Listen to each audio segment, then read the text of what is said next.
We've all been there. That moment you're about to post a picture, send a message, or even just walk into a room, and a voice in your head screams, "What are they going to think?" You freeze. You second-guess everything. You edit the picture for the 10th time, or you change your mind about what you were going to say. It's like a tiny, invisible jury is constantly watching your every move, and their verdict determines your happiness. But what if you could just stop? What if you could hit a switch and not care anymore? It sounds like a superpower, right? But it's not. It's a skill. And in this video, we're going to break down exactly what happens, psychologically and practically, when you stop giving a damn what other people think. This isn't just about feeling good. It's about reclaiming your time, your energy, and your entire life from the opinions of others. Chapter 1. The Social Approval Engine. Here's the thing. The desire for social approval isn't a flaw. It's a feature. For our ancestors, being liked by the tribe meant survival. Being ostracized meant death. Our brains are hardwired for this. When someone approves of us, our brain releases dopamine, the same chemical that makes us feel good when we eat chocolate or check social media. It's a powerful, ancient reward system. But today, our tribe is everyone from our boss to strangers on the internet. And this engine, which was built for a small village, is now running in an infinitely large world. Think about it. Why am I so worried about this Instagram post? I don't even know most of these people. Will this comment make me look stupid? I need to sound smart. Wait, what if this person thinks I'm boring? This constant mental chatter, this social approval engine, is a massive drain on your cognitive resources. It's the reason you feel exhausted after a day of being on. The first step isn't to fight this engine, but to recognize it. Psychologist Carl Rogers said, "The curious paradox is that when I accept myself just as I am, then I can change. We can't change what we don't acknowledge. Acknowledge that this feeling is normal, but also that it's often misplaced and no longer serving you." Chapter 2.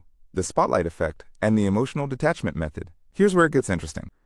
We all experience what's called the spotlight effect. We overestimate how much other people notice us. A classic study had students walk into a room wearing an embarrassing t-shirt. They were asked to estimate how many people noticed the shirt. They guessed around 50%. The actual number was closer to 10%. People are too busy living in their own heads, worrying about their own t-shirts, to pay that much attention to yours. So how do you practically apply this? I call this the emotional detachment method. Think of the opinions of others as weather. A passing cloud, a gust of wind, is something that happens, but it doesn't have to drench you. Here's the exercise. Identify the fear. The next time you're worried about what someone thinks, ask yourself, what am I specifically afraid of? Is it criticism, rejection, being seen as a fraud? Write it down. For example, I'm afraid my coworker will think my idea is dumb. Externalize the opinion. Visualize that opinion as a physical object. Maybe it's a floating balloon or a puff of smoke. See it, acknowledge it. Then, watch it drift away. This isn't about denial. It's about creating mental distance. Perform a reality check. Ask yourself, what is the worst-case scenario if this opinion comes true? Let's say your coworker does think your idea is dumb. What happens next? You're still there. The company doesn't shut down. You don't get fired on the spot.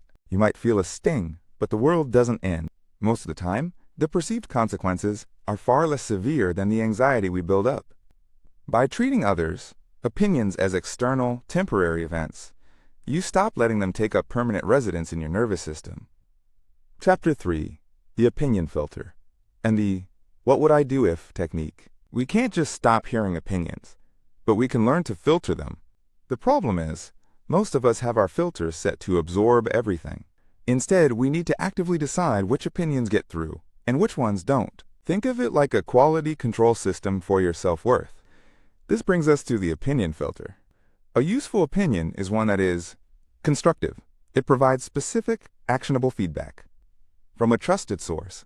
It comes from someone who genuinely has your best interests at heart and is qualified to give that advice.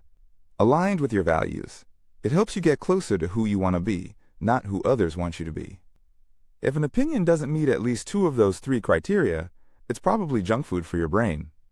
It's a quick hit of validation or criticism that offers no long-term value. To put this into practice, try the "what would I do if" technique. Imagine you had an unlimited supply of confidence. You're completely immune to other people's judgment. Now ask yourself, what would I wear to this event? What would I post on social media? What would I say in this meeting? What business idea would I start? This simple mental exercise bypasses your fear and taps directly into your true desires. It reveals what you really want to do, stripped of the influence of others. You might be surprised at how different the answer is from what you were originally considering. Chapter 4. The Internal Locus of Control. Psychological research often talks about locus of control, where you believe the power in your life resides. People with an external locus of control believe their lives are determined by outside forces, luck, fate, or the opinions of others. People with an internal locus of control believe they are the primary architects of their own lives.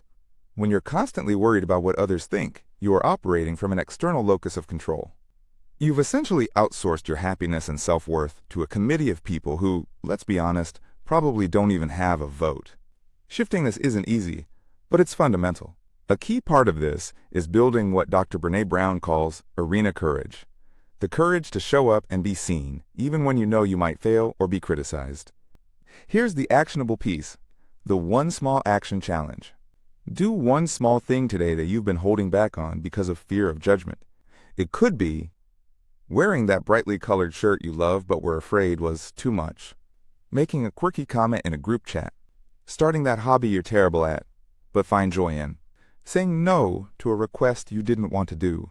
This isn't about being reckless or a jerk. It's about taking back ownership of your decisions, one tiny action at a time.